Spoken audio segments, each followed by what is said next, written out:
시청자 여러분 안녕하십니까?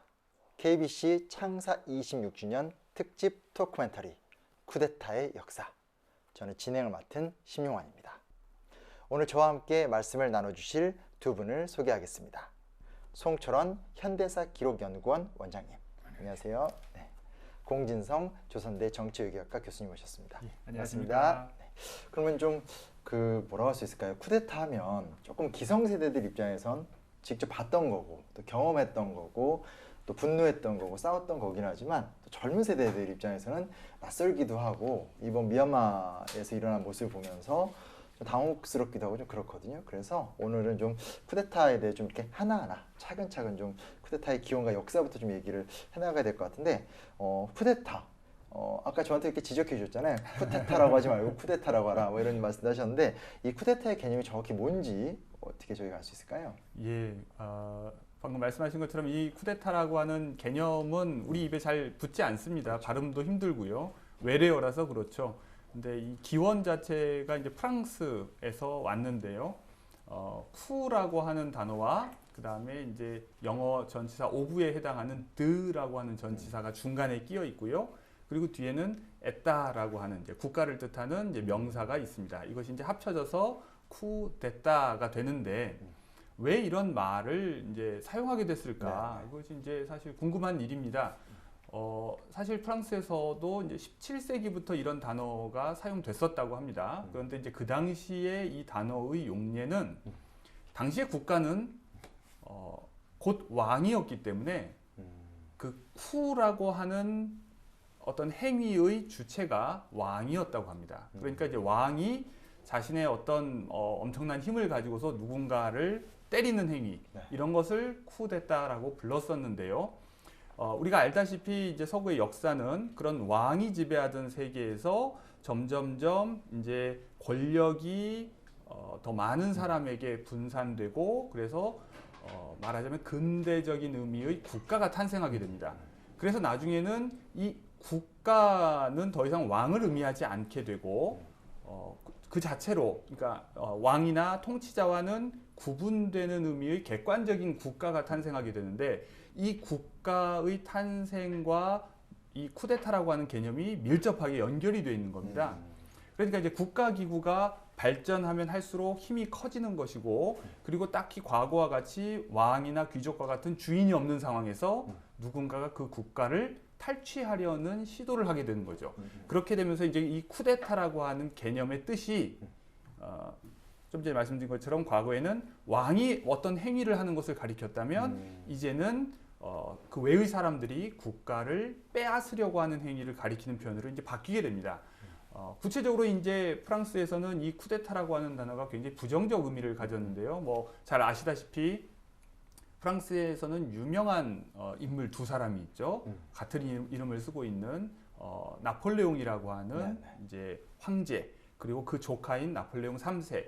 이 사람들이 이제 권력을 장악하고 유지하는 과정에서 말하자면 군대의 힘을 이용해서 정권을 탈취하는 사건들이 있었기 때문에 프랑스에서는 이 단어를 굉장히 이 부정적인 의미로 사용하게 됐고 그리고 그것은 어떻게든 피해야 할 사건으로 인식하게 된 겁니다. 그러고 나서는 이제 그런 현상들이 프랑스 외의 다른 유럽 지역에서도 그리고 더 나아가서는 이제 근대 국가의 확산과 함께 즉 유럽에서 탄생한 근대적인 의미의 국가가 전 세계로 퍼져나가면서 결국은 이제 아시아에서도 아프리카에서도 남미에서도 등장하게 된 것이죠. 그러니까 쿠데타라고 하면 어찌됐건 어원은 조금 다른 데 있지만 근대 국가로 들어오면서 이제 어떤 국민 국가를 이제 군대가 무력을 동원해서 무너뜨리는 행위 이렇게 좀 정리해봐도 괜찮을까요? 그렇습니다. 여기서 제가 특별히 이제 강조해서 말씀드리고 싶은 것은 네네. 국가가 발달하지 않으면 쿠데타라고 하는 시도 자체가 사실 성립하기가 좀 어렵습니다. 무슨 말이냐면 국가가 저발전되어 있는 상태에서는 권력을 서로 차지하기 위한 싸움이라고 하는 것이 대개 지배자들끼리의 어떤 그냥 경쟁 정도로 표현되거나 아니면은 내전 양상으로 발전하기가 쉬운데요. 국가의 소유자가 따로 없는 상태에서 국가기구가 발전하게 되면 국가기구의 어떤 핵심 부분 하나만을 장악하는 것으로 국가 전체에 대한 통제를 할 수 있게 됩니다.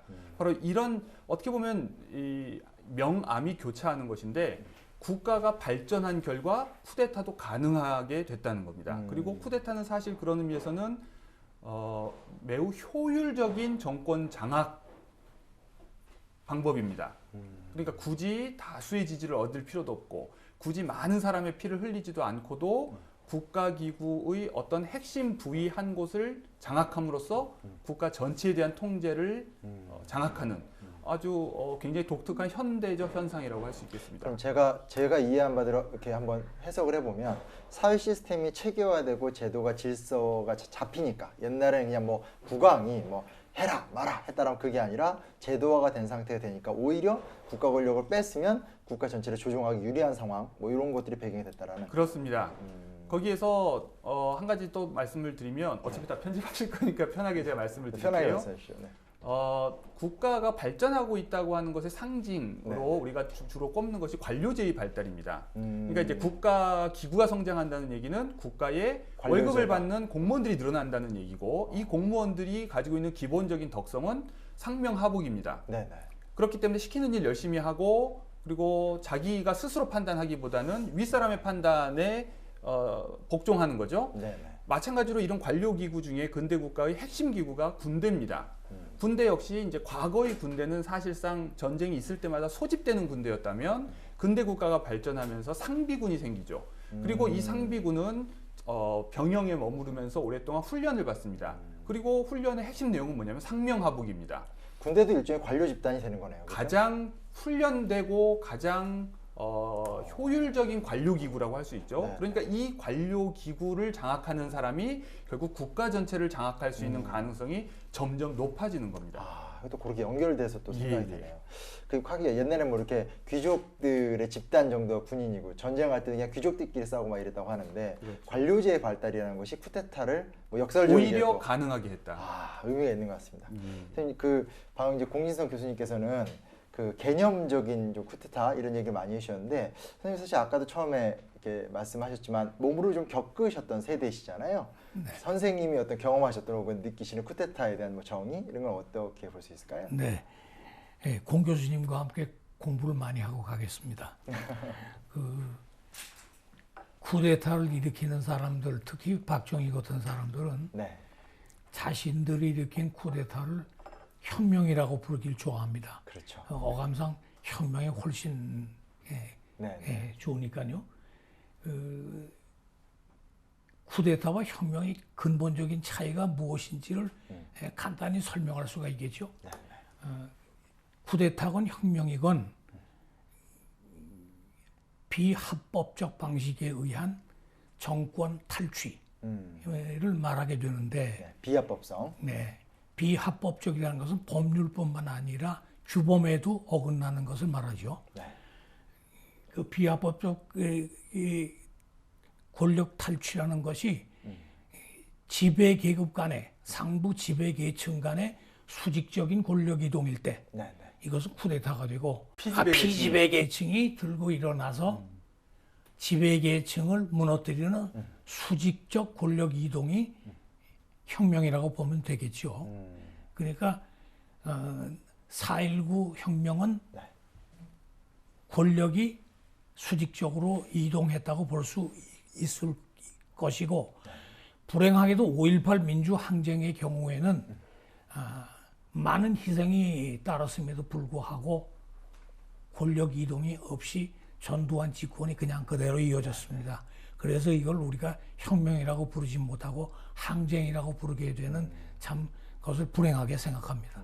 일단 중요하게 좀 주목해봐야 될 것은 어떤 어느 계급, 어느 계층이 이제 저항했느냐를 좀 보면 좋겠다 이런 말씀을. 예, 저는 그렇게 생각합니다. 네. 근데 이게 항상 아까도 이제 선생님께서 말씀해 주셨지만 혁명이라고 하면 좀 매력적으로 들리고 쿠데타하면 뭔가 나쁘게 들리고 하는데 이 두 개에 대해서 방금 한 번 더 얘기해 주셨지만 또 좀 지적해 주실 부분이 있나요? 네. 이런 얘기를 해볼 수 있을 것 같아요. 그러니까 쿠데타나 혁명이나 둘 다 이제 근대적 산물인데요. 뭐냐면 근대의 독특한 특징 중에 하나가 네.